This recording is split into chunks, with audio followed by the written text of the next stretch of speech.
Want to see what happens when you press Alt 6 and 9 in that order? Nice, huh? Hey, you know me. Welcome to the first installment of episode 69, the show where I review the 69th episode of any TV show I want, darn you. Now I know what you're thinking. Why 69? Because For most television shows with about 24 episodes a season, the 69th episode falls around the 3rd, 4th, or even 5th season. It also varies greatly based on how many episodes the first season has, but I digress. do you buy that explanation? History shows that around the 69th episode of a show, it either starts to hit its prime or in the public eye, fall from grace. Today's show will be The Office, an American mockumentary-style sitcom about life in a 9-to-5 office job based on a BBC show of the same name and nature. I'm gonna have to explain the show every episode, aren't I? The 69th episode of The Office happens to be the famous Did I Stutter, Season 4, Episode 16. Roll the intro. Nice. We start off the episode by suffocating Michael Scott to death. Wait, Pam, in order to get hotter, you take glasses off. You're moving in the wrong direction. of all the terrible stuff in this show, that kind of stuff makes me cringe the most. Is that good or bad? Energize. You know what energized me?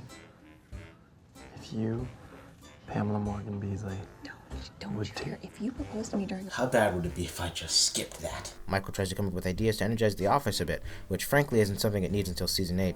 Andy and spitefully Jim proposes giving the answering machine a little more zing and pep. Michael suggests an urban rap theme. Consequently, he goes to Stanley. Join the group. No. Stanley, we're having a little Leave me brain. alone, damn we're it. having a brainstorm session. Did I stutter?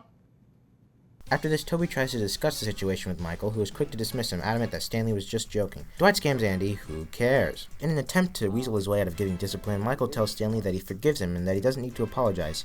And for some reason, Stanley reiterates that he will not apologize. It's like I used to tell my wife. I do not apologize unless I think I'm wrong. And if you don't like it, you can leave. And I say the same thing to my current wife, and I'll say it to my next one too.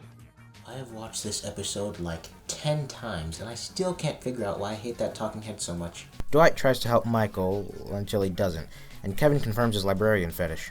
Could you just say, these are two back doors, Dad? No. Hey, to each his own. Dude, what are you doing? Yeah. Oh, no, nothing. Dude, shut up. Stop. Ryan comes to town and gives Jim a formal warning on his job performance, courtesy of Toby. And while this is definitely pretty vindictive of both Ryan and Toby, being that it is done out of jealousy and Ryan's grudge towards Jim, I can't say there isn't any merit to it. Jim doesn't really seem, in most cases, to take his job very seriously. He himself makes a point of this multiple times throughout the show. Everything that Ryan says about pranking Dwight and hanging out at reception is true. I can't say his arrogance wasn't due for a reality check, regardless of his sales record. Now let's go to a commercial break while I negotiate with the angry mob outside to let me finish the review. After these messages, we'll be right back. Bum, bum, bum. It's time to chime.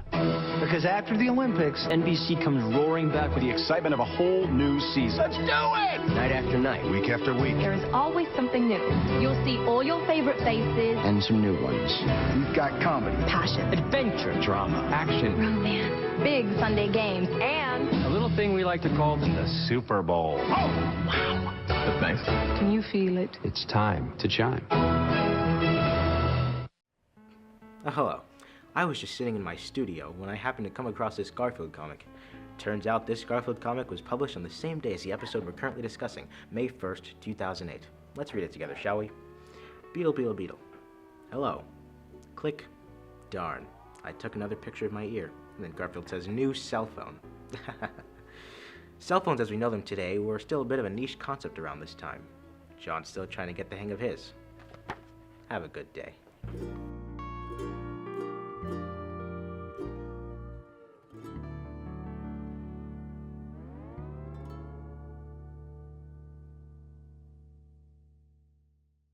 Turns out a ravenous mob can be quite understanding. Earlier today, Stanley sassed me, and Toby gave me some suggestions on how to discipline him. They did not work, obviously, because they were stupid. So I am now going to fake fire him.